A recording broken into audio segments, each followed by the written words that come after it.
চামড়ার তৈরি বাদ্যযন্ত্রই এখন জীবিকা নির্বাহের সম্বল রামপদ রুইদাসের। হুগলির দশঘোড়া ও তারকেশ্বরের মাঝে গোপীনগর বাস স্ট্যান্ড সংলগ্ন এলাকায় শুধুমাত্র নিজের ভিটেকে সম্বল করে লড়াই চালিয়ে যাচ্ছেন বাদ্যযন্ত্র নির্মাতা রামপদ রুইদাস। তার পরিবারকে নিয়ে এইভাবেই বহু বছর ধরে বাদ্যযন্ত্র করে সম্বল করেই জীবিকা নির্বাহ করে চলেছে রামবাবু। রামবাবুর একমাত্র ছেলে বিএ পাশ করেও চাকরি না পেয়ে শ্রমিক হিসেবে কাজ করছে একটি বেসরকারি কারখানায়। আগের মতন আর চামড়ার তৈরির বাদ্যযন্ত্রের চাহিদা থেকে ইলেকট্রনিক্স বাদ্যযন্ত্রের চাহিদা বেড়েছে, সেই চাপে পড়েই নিজের হাতে নিপুণ কর্মদক্ষ দেখিয়ে সেই সব চামড়ার বাদ্যযন্ত্রকে কিভাবে নতুনভাবে নতুন রূপে মানুষের কাছে আকর্ষণীয় করে তোলা যায় সেই চিন্তায় রয়েছে রামবাবু। রামবাবুর বহু চামড়ার বাদ্যযন্ত্র বহু বিশিষ্ট লোকশিল্পীরা সেই বাদ্যযন্ত্র বহু অনুষ্ঠানে ব্যবহার করেছেন, এই ব্যবহারের মধ্যে দিয়েই তিনি আনন্দ উপভোগ করেন।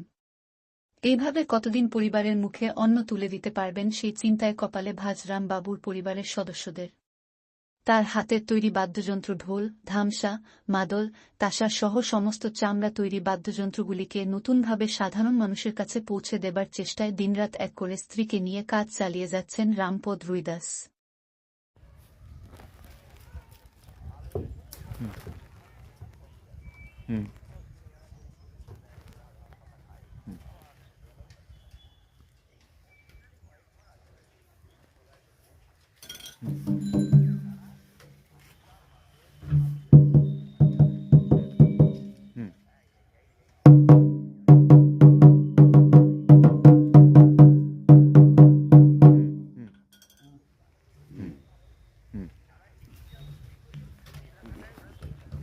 আচ্ছা,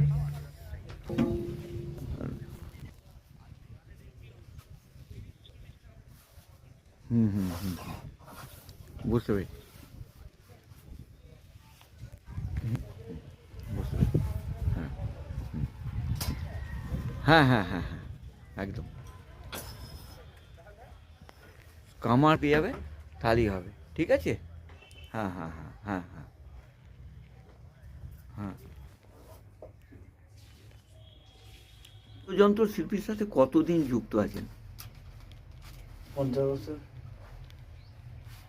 মানে একদম ছোটবেলা থেকেই? হ্যাঁ, এই 15-16 বছর বয়স। 16 বয়স থেকে। কেমন বুঝছেন? কেন মোটামুটি সংসার চলে যায়। কি কি বানান? বা চামড়ার যন্ত্র যাবতীয় যত রকমের আছে সব রকম বানানো হয়। বড় বড় শিল্পীরা আছে আপনার কাছে? হ্যাঁ, বড় বড় শিল্পীরা খলঞ্চি, তবলা বাজায় তারা, তবলচি সবাই বড় বড়। কোনো সাহায্য সহযোগিতা পান? না না, এখন পর্যন্ত কিছু পাইনি। কেমন ভাবে চালান সংসার? যা হোক করে চলে যায় এদিক ওদিক করে। এই যে দেখছি দাদা বিভিন্ন বাদ্যযন্ত্র মানে করেন, কিভাবে সংসার চলে একটু বলেন। ওই যেমন হয়তো কি করবো, যা হোক করে চলে যায়। খুব একটা আমাদের নেই, ছেলেও কিছু করে না, মেয়েদের সব ওই যা হোক ধার দেনা করে লোন টোন নিয়ে বিয়ে দিয়েছি। হ্যাঁ, এখন ওই লোন নিয়ে সব চলছে। আগে গরু ছিল, এখন গরু নেই, ঘরে যা রাখতে পারিনি। আপনি যখন এ বাড়িতে বউ হয়ে আসেন তখন থেকেই কি দাদা তবলা? হ্যাঁ হ্যাঁ, তখন থেকে এসব দেখেই দিয়েছে আমাকে। আচ্ছা, হ্যাঁ মানে বাদ্যযন্ত্রের যে কারবার সেটা কি একেবারে বহু বছর ধরে? হ্যাঁ, আমাদের পূর্বপুরুষেতে হয়ে আসছে।